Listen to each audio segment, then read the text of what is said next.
शिव कथा एक बड़ी सुंदर बात करती है।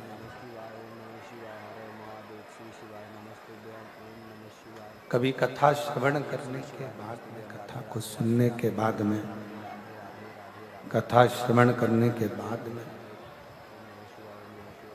आपके मन में, आपके चित्त में, आपके हृदय में अगर कुछ थोड़ा सा भी बदलाव आया है तो ये मानकर चलो कि कहीं ना कहीं भगवान शिव, भगवान त्रिकालदर्शी, कैलाशी, अविनाशी शंकर की करुणा आप और हम पर हुई। भगवान शिव की करुणा आप और हम पर, भगवान शिव की दया आप और हम पर हुई।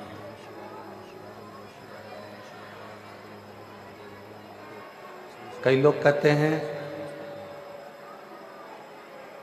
कि जीवन एक बार मिलता है,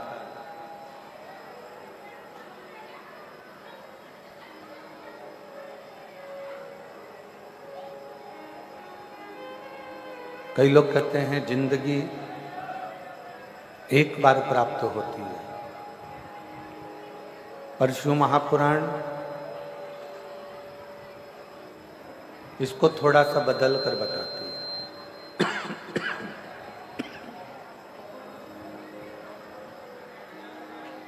शिव महापुराण इसको थोड़ा बदल कर कहती है। लोग कहते हैं कि जीवन, जिंदगी एक बार मिलती है, पर शिव महापुराण की कथा कहती है अगर शिव की कृपा हो तो रोज मनुष्य को नई जिंदगी प्रतिदिन प्राप्त होती है।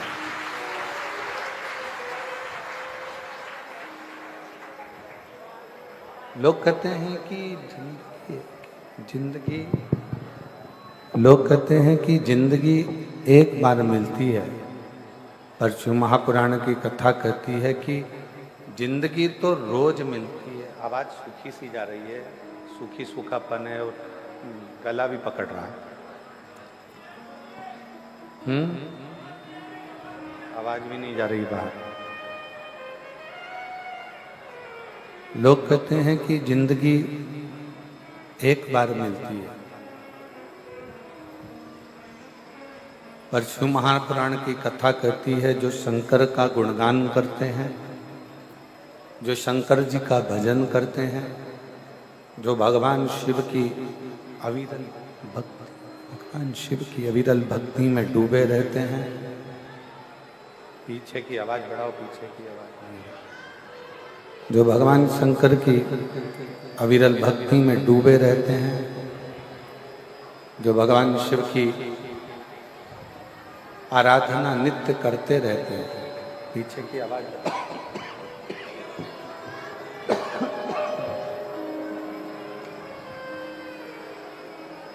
जो भगवान शिव की अविरल भक्ति में डूबे रहते हैं, भगवान शंकर की अविरल भक्ति में रमे रहते हैं, शिव भक्ति में जो सदा समाहित रहते हैं, उनके लिए शिव प्रतिदिन रोज नई जिंदगी देते हैं।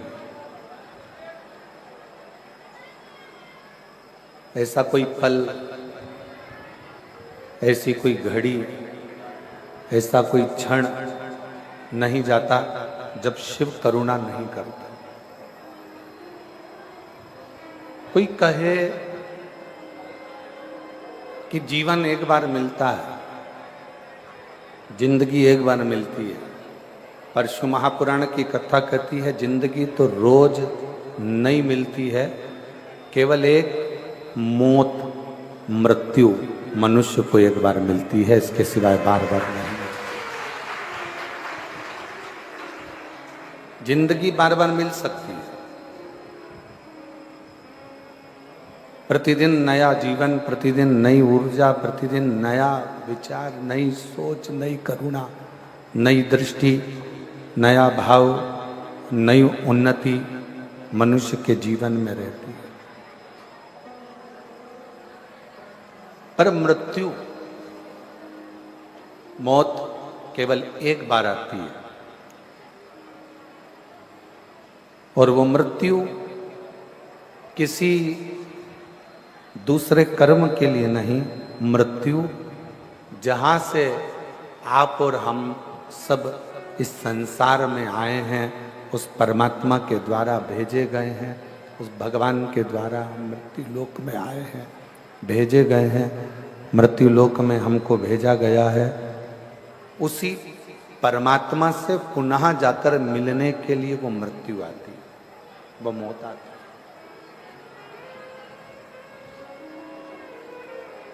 अब जन्म और मृत्यु के बीच का जो क्रम है, जन्म और मृत्यु के बीच का जो क्रम है, उस जन्म और मृत्यु के बीच के क्रम में जितना तुम भगवान का भजन कर रहे हो, जितना तुम अच्छा कर्म कर रहे हो, जितना तुम मंत्र जाप कर रहे हो, जितना तुम नाम स्मरण कर रहे हो, वो आपके लिए, वो किसी दूसरे के लिए नहीं है।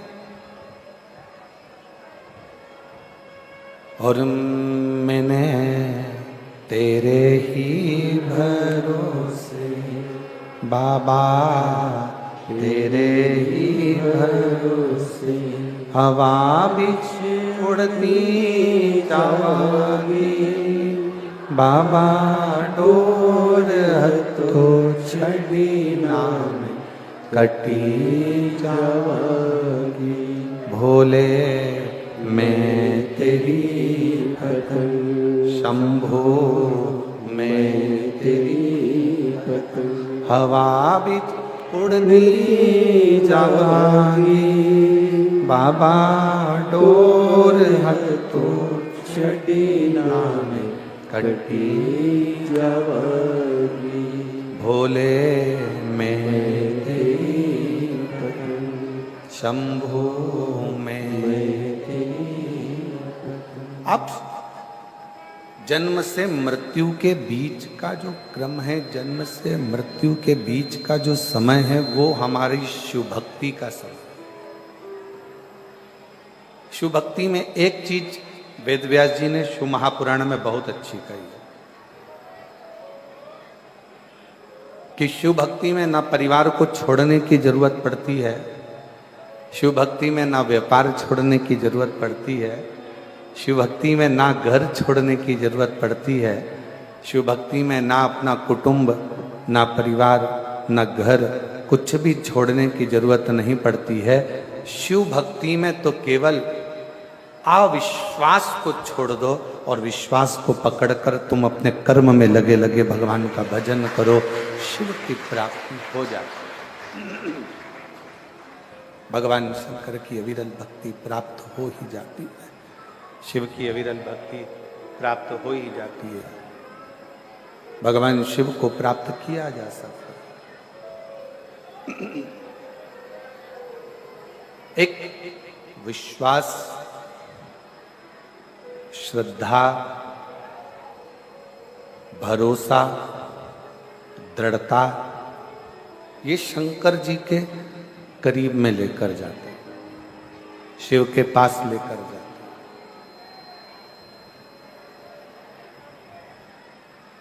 कितना सुंदर एक प्रसंग आता है। गणेश जी महाराज के दो पुत्र,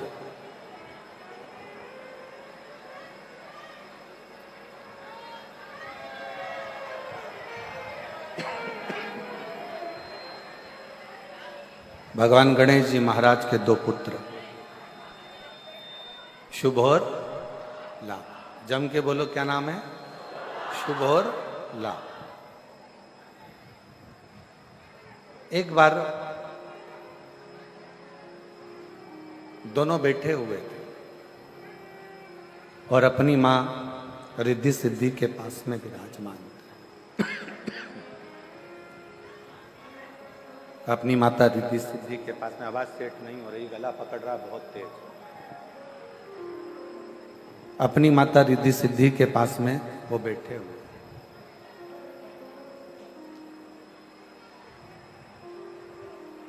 थोड़ी देर भ्रमण करा, फिर उठकर आ गए।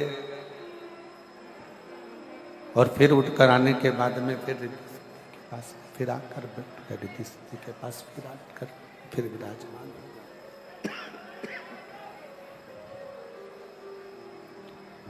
रिद्धि सिद्धि के पास में फिर आकर बैठ गए।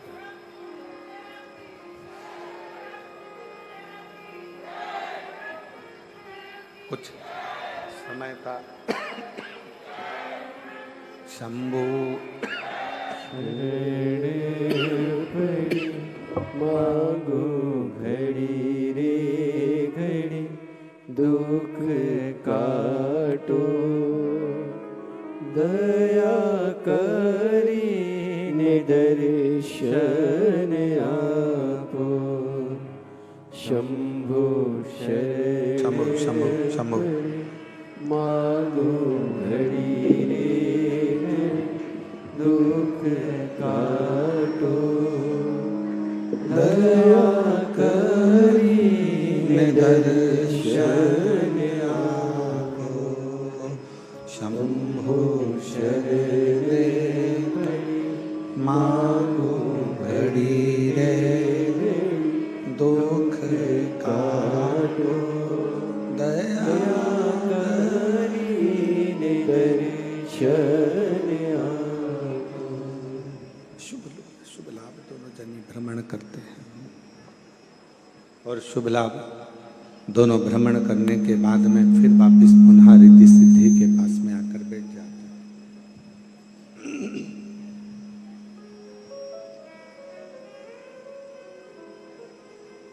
आज गणेश जी से मिलने के लिए, रिद्धि सिद्धि से मिलने के लिए, गणेश जी से मिलने के लिए, रिद्धि सिद्धि से मिलने के लिए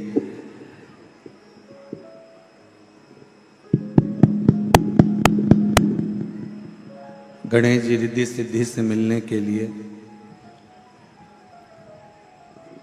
भगवान शिव की पुत्री भगवान श्री गणेश जी महाराज की बहन मिलने के लिए आते हैं।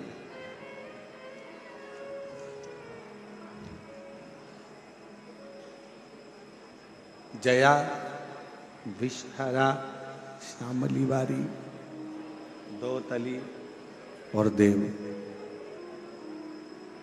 उसमें से देव मिलने के लिए गणेश जी के पास पहुंचे।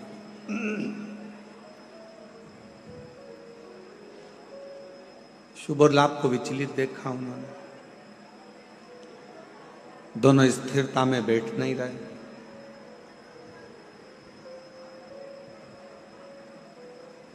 फिर भ्रमण करा, फिर आए रिद्धि सिद्धि के पास में फिर बैठे, फिर भ्रमण करा, फिर आए रिद्धि सिद्धि के पास में फिर बैठे।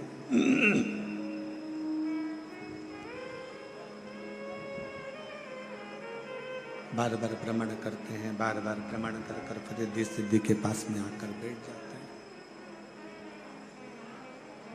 जब शिव कथा कर रही है, भगवान शंकर का चरित्र कर रहा है, शिव महापुराण की कथा कर रही है, भगवान शिव का चरित्र। शंभु शरणे पड़ी मांगो घड़ी रे घड़ी शंभु दुख काटो, दया करी निदर्शन आपो, शंभु शरण पड़ी मांगो घड़ी रे घड़ी दुख काटो, दया करी निदर्शन आपो, शंभु शरण पड़ी मांगो घड़ी रे घड़ी दुख काटो, दया करी निदर्शन आपो, शंभु शरण पड़ी मांगो घड़ी रे घड़ी दुख काटो, दया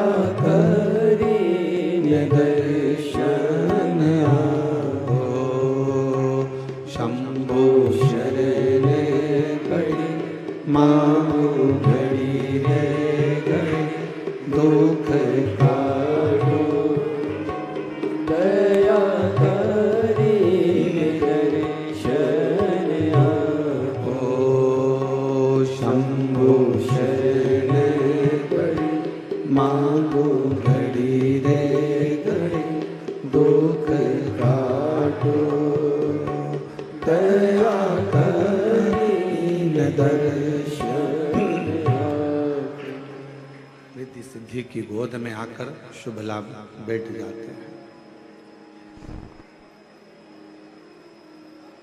देखा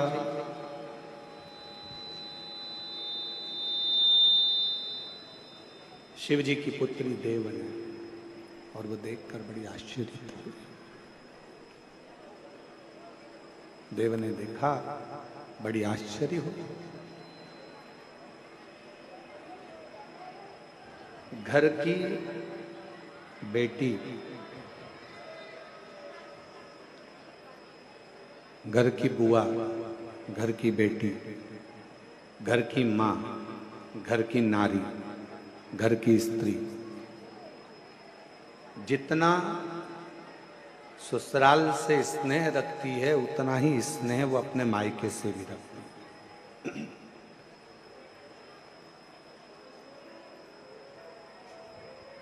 दुनिया के लोगों ने आजकल एक मोबाइल पर रील बनाना प्रारंभ कर दी कि बुआ आती है तो लोग वो रीलों में देखना, आप इंस्टा पर बहुत सारी रील चलती है बुआ आती है और वो घर के भतीजा भतीजी कहीं कोई रील में कुछ बोलते हैं, कोई कुछ बोलता है, कोई भाई, कोई भाभी, कोई भतीजा, कोई भतीजी, कुछ भी बोलते रहते हैं।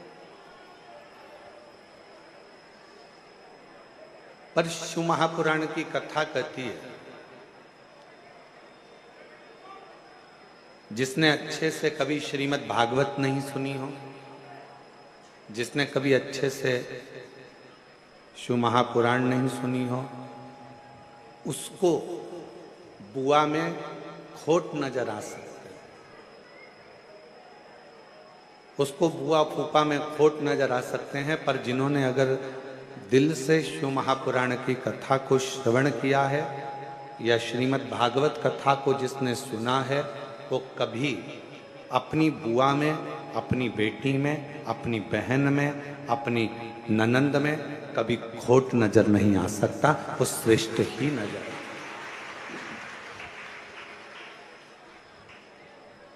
कितना सुंदर कहा है श्रीमद् भागवत में कि प्रहलाद की बुआ का नाम क्या था?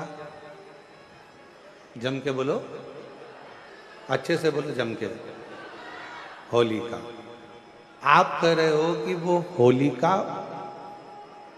हिरण्यकशिपु की बहन थी, पर अगर शास्त्रों का अध्ययन करेंगे तो उसमें निकलेगा, शिव महापुराण के माध्यम से जब सरम्बेश्वर भगवान की कथा को हम सुनते हैं, शिव महापुराण में सरम्बेश्वर महादेव की कथा यदि हम सुनते हैं तो उसमें आपको होली का नाम नहीं मिलेगा,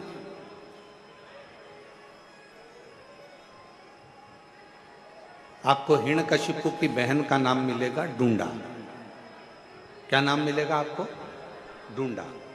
इसलिए आज भी होली में लकड़ी नहीं, बड़े बड़े डूंड जलाए जाते हैं,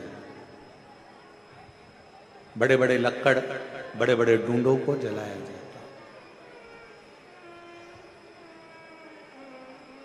शिव महापुराण में सरम्बेश्वर महादेव का जो चरित्र है, सरम्बेश्वर महादेव की जो कथा है, नरसिंह भगवान की जो कथा शिव महापुराण में कही गई, उसमें बताया गया कि हिरण्यकशिपु ने अपनी बहन डूंडा को बुलाकर कहा कि तू अपने भतीजे को गोदी में लेकर बैठ जा, तेरे पास ब्रह्मा जी की दी हुई चादर है, तो उसको ओढ़ लेना, तू ओढ़ लेगी तो तू जलेगी नहीं, क्योंकि तुझे वर है, तुझे वर प्राप्त है। तो ब्रह्मा जी की दी हुई चादर को ओढ़कर बैठ जा, ब्रह्मा जी की दी हुई चादर को तू ओढ़। और डूंडा चारों तरफ से चादर को ओढ़कर प्रहलाद को गोदी में लेकर बैठ गई चिता की अग्नि में, लकड़ी पर। मन में डूंडा के भाव आए, बुआ किसको कहते हैं वो समझिएगा। डूंडा के मन में भाव आया कि मेरा छोटा सा भतीजा है, ये जल जाए। और डूंडा ने जैसे ही चारों तरफ से अग्नि प्रज्वलित हुई, चारों तरफ से जैसे ही आग लगी, ढूंढा जिस चादर को ओढ़कर बैठी थी, ढूंढा ने वही चादर उतारी और अपने भतीजे पर वो चादर को डाल दिया और ढूंढा खुद जल गई और अपने भतीजे को जलने से बचा लिया। उसको कहते हैं बुआ। मरते मरते भी जो परमात्मा की होली, अच्छा काम कर कर भगवान की होली, उसी का नाम हमारे यहाँ पर त्योहार के रूप में मनाने लगे। अब दुनिया के लोगों ने तो कह दिया कि हिरण्यकशिपु की बहन का नाम ही होलिका है। होलिका नहीं, ढूंढा। और ढूंढा बैठी अग्नि में, ढूंढा अग्नि में आकर बैठ गई और ढूंढा बैठी अग्नि में आपा लिया मिटाए। ढूंढा अग्नि में बैठी और अपने आप को जलाकर ढूंढा ने भस्म कर लिया। किसके लिए?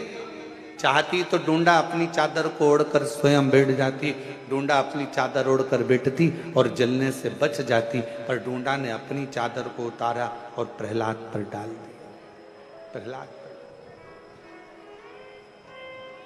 प्रहलाद जल गया, प्रहलाद बच गया, ढूंढा जल गई, बुआ ने भतीजे को बचा लिया। आजकल सोशल मीडिया में, इंस्टाग्राम पर रील बना बना कर बुआओं को इतना बदनाम किया जाता है कि लोगों को घर में बुआ बुलाने में लोगों को डर लगने लगता है।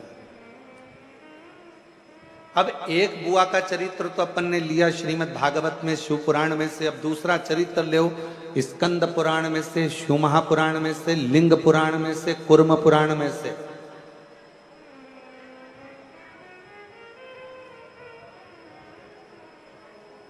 अब दूसरा चरित्र लीजिए।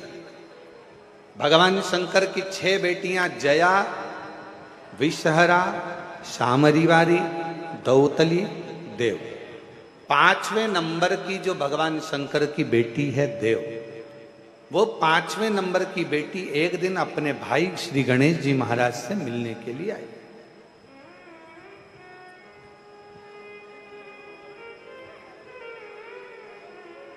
और जब अपने भाई से मिलने के लिए आई तो उन्होंने देखा कि दोनों शुभ और लाभ, ये दोनों विचलित हैं,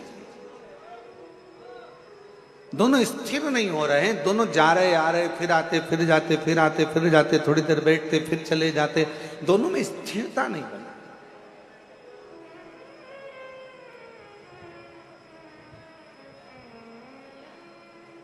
और जैसे ही देव आई, शुभ लाभ दौड़ कर गए अपनी बुआ के पास, बुआ बुआ बुआ बुआ करते करते, और बुआ ने हाथ पकड़ा शुभ और लाभ का, दोनों को गोदी में बिठाया। बुआ का प्रेम ही कुछ अलग होता है।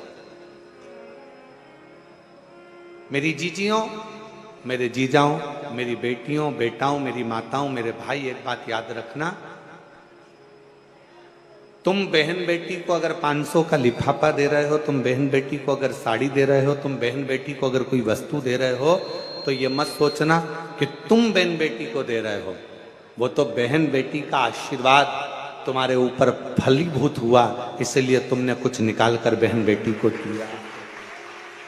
और जितना बहन बेटी को तुम देते हो, उससे दुगना बहन बेटी अपने ससुराल से मायके में लेकर आती है अपने भतीजा भतीजी को देने के लिए, अपने परिवार को देने।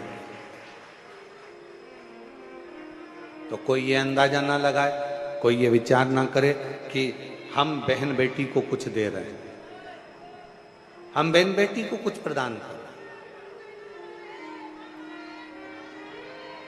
हम कुछ देने की सामर्थ्यता रखते ही नहीं है बहन बेटियों के।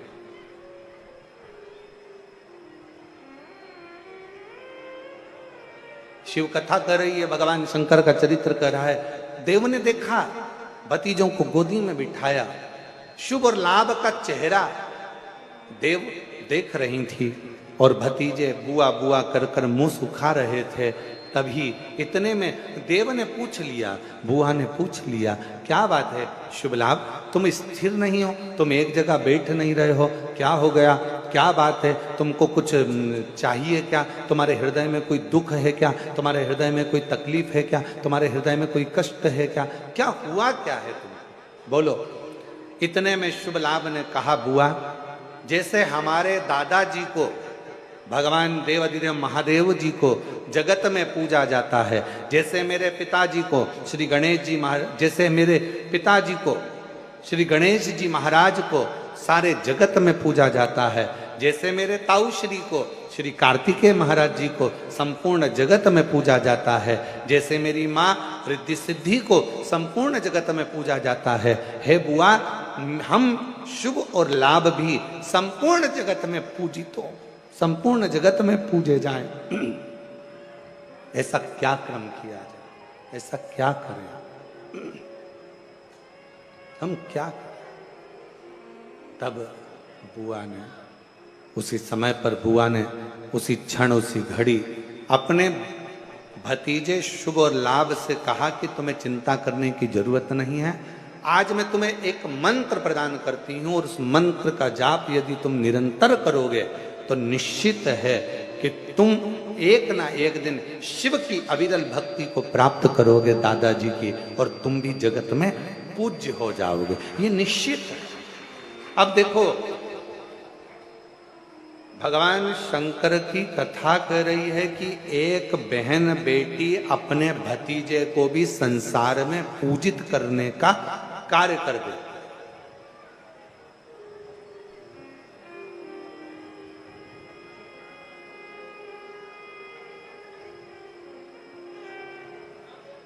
इसलिए हम एक लाइन कहें बेटियों के लिए, बेटियों के लिए एक लाइन हम कहेंगे कि आने से जिसके आए बाहर और जाने से जिसके रोए परिवार।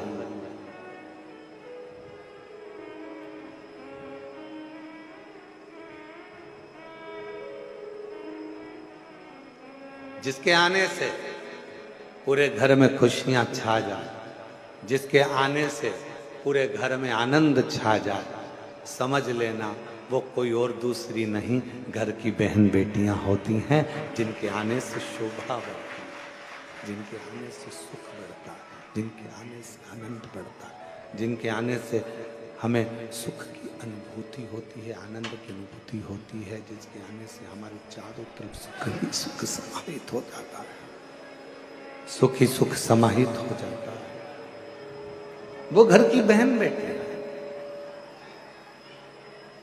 भगवान शंकर की 5वें नंबर की पुत्री देव, जिसने शुभ और लाभ को एक मंत्र प्रदान कर दिया,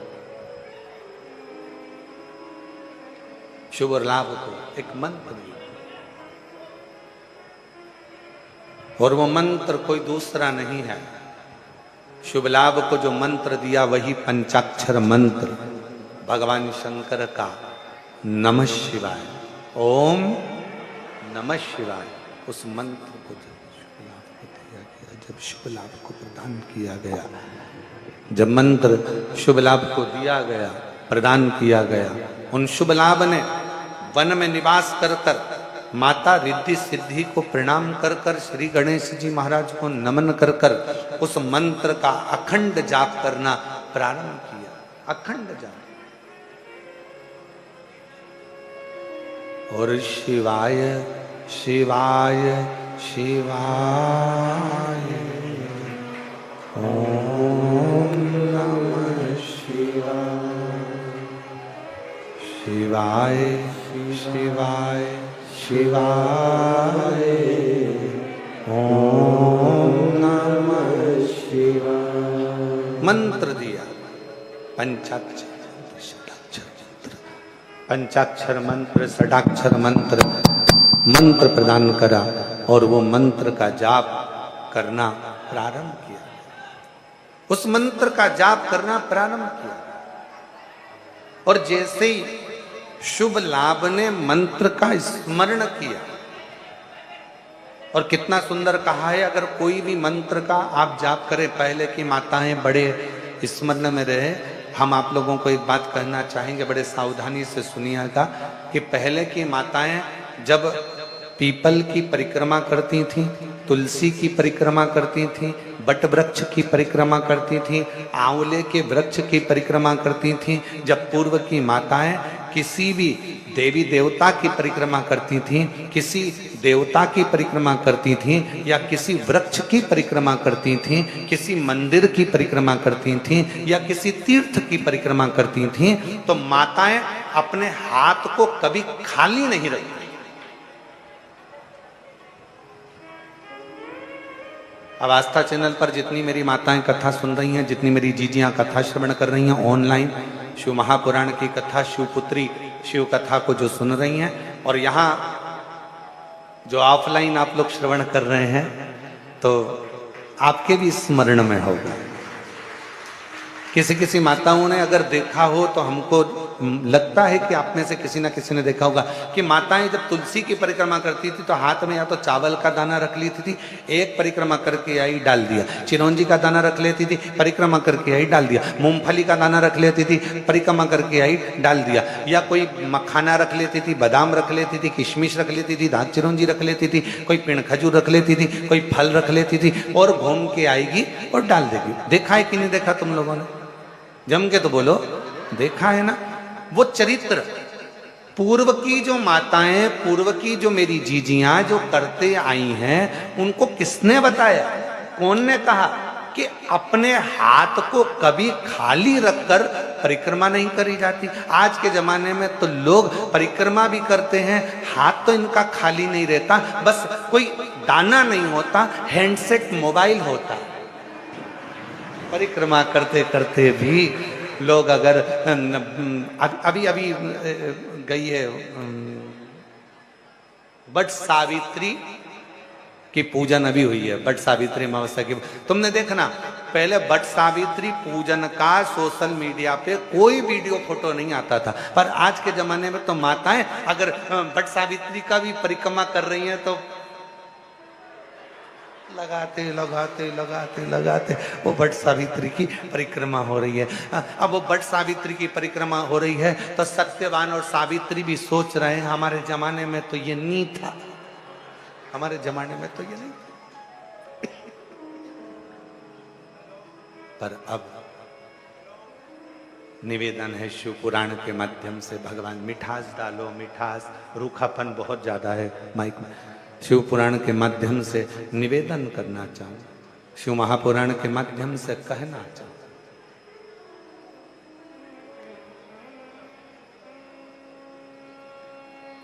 कभी कोई परिक्रमा, कभी भी कोई परिक्रमा खाली हाथ कभी मत करो, कभी। तुलसी जी की परिक्रमा कर रहे हो, हाथ में भले जल का पात्र रख लो। किसी वृक्ष की परिक्रमा कर रहे हो, अपने हाथ में कोई दाना रख लो। कोई परिक्रमा कर रहे हो, अपने हाथ में कोई अगरबत्ती, कोई धूप बत्ती, कोई मालिका रख लीजिए, कोई दीप रख लीजिए, कोई सामग्री रख लीजिए। कोई परिक्रमा खाली हाथ कभी नहीं करना चाहिए। ये कौन ने सिखाया? ये सिखाया स्कंद पुराण ने, ये सिखाया शिव महापुराण ने, ये सिखाया हमें लिंग पुराण ने कि भगवान की परिक्रमा करते समय अपने हाथ को भरा हुआ होना चाहिए। भरती क्या थी माताएं? अपने हाथ में गेहूं का दाना रख लेती थी, घूमती एक दाना चढ़ा देती, फिर घूमती और एक दाना फिर चढ़ा देती, फिर घूमती फिर एक दाना चढ़ा लेती। क्यों? क्योंकि शिव पुराण की कथा कहती है जब जगत की माँ स्वयं अन्नपूर्णा महारानी जब काशी की पंचकोशी परिक्रमा मेरी माँ अन्नपूर्णा करने के लिए जाती थी, अपने हाथ में अन्न का पात्र भर कर लेकर जाती थी और काशी की परिक्रमा करते हुए एक अन्न का भाग जब काशी में छोड़ती थी तो संपूर्ण काशी का और संपूर्ण जगत का भरण पोषण कर देती। संपूर्ण काशी का, संपूर्ण जगत का भरण पोषण मेरी मां कर देती।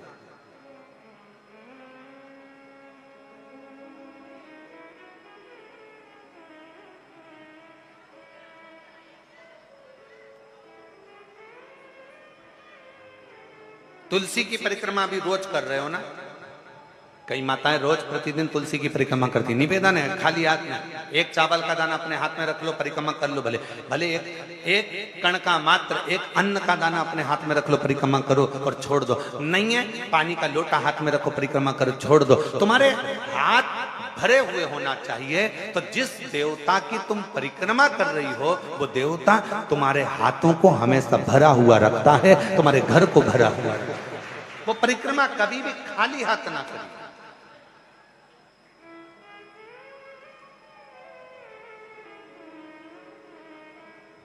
और यदि हाथ में कोई अन्न का दाना नहीं है, कोई सामग्री नहीं है, कोई पदार्थ तुम्हारे हाथ में नहीं है, तो हाथ में तुलसी या रुद्राक्ष की माला रख लो, गौमुखी रख लो और परिक्रमा करते समय वो हाथों से भर कर रख लो। कुछ भी हाथ से भरा होना चाहिए जो परमात्मा की शरणागति का, भगवान की शरणागति का सुख प्रदान करते हैं, जो भगवान की शरणागति का सुख, भगवान की शरणागति के सुख को प्रदान कर।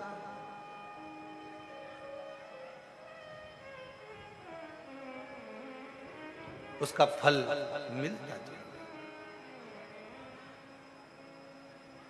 शिव की शरणागति में पहुंचो।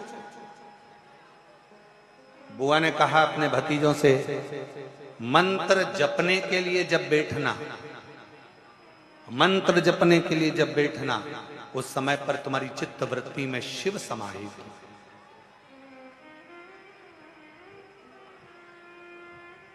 कोई अनुष्ठान कभी भी खाली पात्र के सामने नहीं होता। घर में पंडित जी सत्यनारायण की कथा करने आते हैं तो सबसे पहले सत्यनारायण की कथा में सबसे ज्यादा जरूरी क्या है, तो कहा एक भरा हुआ कलश जिस पे नारियल रखा है, आम के पत्ते रखे हैं। बृहस्पतिवार का उद्यापन कर रहे हो तो उसमें जरूरी क्या है, एक कलश जिसमें जल भरा है, नारियल रखा है। महामृत्युंजय का अनुष्ठान कर रहे हो, क्या चाहिए, सबसे ज्यादा जरूरी है कलश जिसमें जल भरा हो या अन्न भरा हो, कुछ भी। गंगा जली खोल रहे हो, सबसे ज्यादा जरूरी है कलश जिसमें जल भरा हो, जिसमें अन्न भरा हो। अर्थात कभी भी कोई अनुष्ठान खाली पात्र के सामने नहीं होता। अनुष्ठान या अपना संकल्प, अपना व्रत, अपना नियम अगर पूर्ण करना है तो अपने सामने भरा हुआ पात्र होना चाहिए या अपना हाथ भरा हुआ होना चाहिए, तो वो संकल्प, वो नियम पूर्ण होता, पूर्ण होता।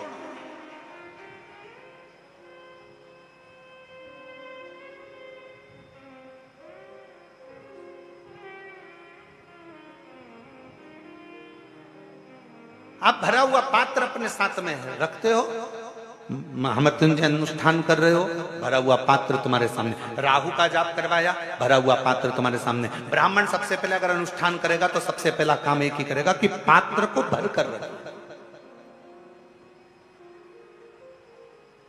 खाली पात्र के सामने अगर पंचपात्र भी रख रहा है तो उसको भी भर कर रख रहा है, खाली नहीं रखेगा, उस पात्र में जल भर कर रखेगा। चलो जाने दो और अच्छे से समझ लो। किसी मंदिर में राम जी के मंदिर गए, कृष्ण जी के मंदिर गए, देवी जी के मंदिर गए, देवता जी के मंदिर गए, जिस भी देवी देवता के मंदिर में जाते हो, वहां पर मंदिर में भगवान के सामने भी लोटा या कलश या पात्र या पंचपात्र या शंख कुछ भी खाली नहीं रहता है। उसमें कहीं ना कहीं थोड़ा ना थोड़ा उसको जल से भर कर रखा जाता है। क्यों? जितने लोग दर्शन करने आएंगे वो दर्शन करेंगे तो उनके मन का मनोरथ पूर्ण होगा। क्यों कहा गया कि शंकर भगवान के निज निवास के पास 3 चीजों को देखा जाता है। शिव जी के निज निवास के पास में 3 चीजों को देखा जाता है। पहले नंबर पर कोई नदी हो, कोई तालाब हो, कोई बावड़ी हो, कोई कुआं हो, कोई सरोवर हो, कोई जलाशय हो, वो देखा जाता है कि शंकर भगवान का अगर कोई मंदिर है, शिव जी के स्थान पर अगर कोई चीज सिद्ध हो रही है, लोग जा रहे हैं, वहां जाकर मनोकामना पूर्ण हो रही है, लोगों के मनोरथ पूर्ण हो रहे हैं, लोग वहां जाकर कुछ ना कुछ प्राप्त कर रहे हैं, तो वहां 3 चीजें जरूर मिलेगी।